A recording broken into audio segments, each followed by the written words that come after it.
Агитационная кампания перед предстоящими выборами не сильно отличается от предыдущих, а сбор копий паспортов, по всей видимости, стал неотъемлемой частью предвыборных кампаний. Непрекращающиеся просьбы агитаторов предоставить копию паспорта порядком поднадоели. Партии сегодня продолжают готовить своих агитаторов, чтобы они распространяли деньги или предлагали какие-то услуги.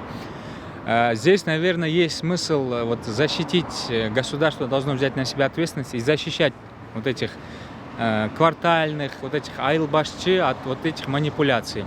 Или предупредить их, если они будут участвовать в каких-то манипуляциях, в отношении них будут очень жесткие наказания, хотя бы в период выборов. И, естественно, здесь важно, конечно, проводить правильную информационную кампанию.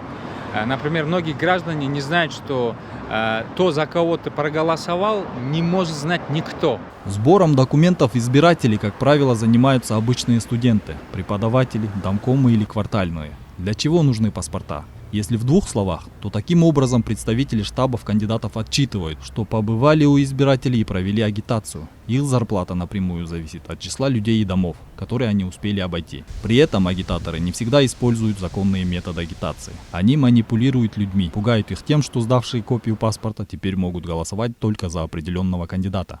Наш народ по-прежнему как продается свои голоса, так и продают. Даже начиная с домкомов, ходят поквартирно, сейчас собирают паспорта, предлагают деньги. Идет, можно сказать, прямой подкуп голосов. Конечно, об этом никто не афиширует, но особенно жители микрорайонов прекрасно знают. Все домкомы прям по вечерам ходят, поквартирно всех обхаживают.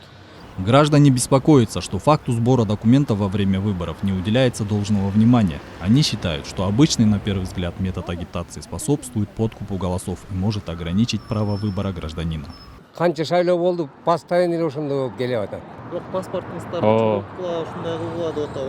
Жоқ, маған айтты да? Ошо келип кеткиле депчи, мындай келип форма 2 депкен го, формада. Ошону толтуруп коелу, нарак берак деп элечи. Паспортыңарды бергиле деп атат. Паспортыңды деди. Бердиңиз беле? Жок. Неге? Жөн эле, эмне көрөм? Ошо неге берген жоксуз, себебин айтып 5 жылда бир шайланып турган нерсе болсо, Кыргызстан келечеги үчүн мындай акчага сатылбай эле миң сом үчүнчү жаштарга кичине эме берели да, шанс берели. Нет, со мной такое не происходило. А вообще слушать, конечно, слышу. Мы же ведь все в одном городе живем, слышим же ведь.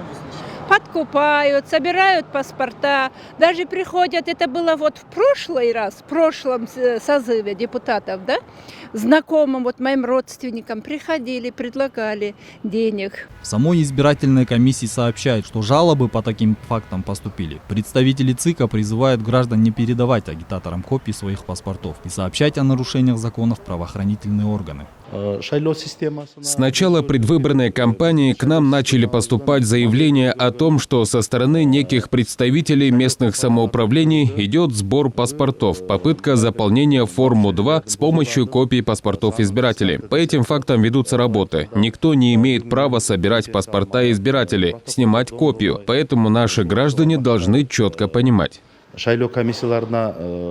Несмотря на это, агитаторы продолжают активно собирать данные граждан, о чем свидетельствуют бурные дискуссии в соцсетях.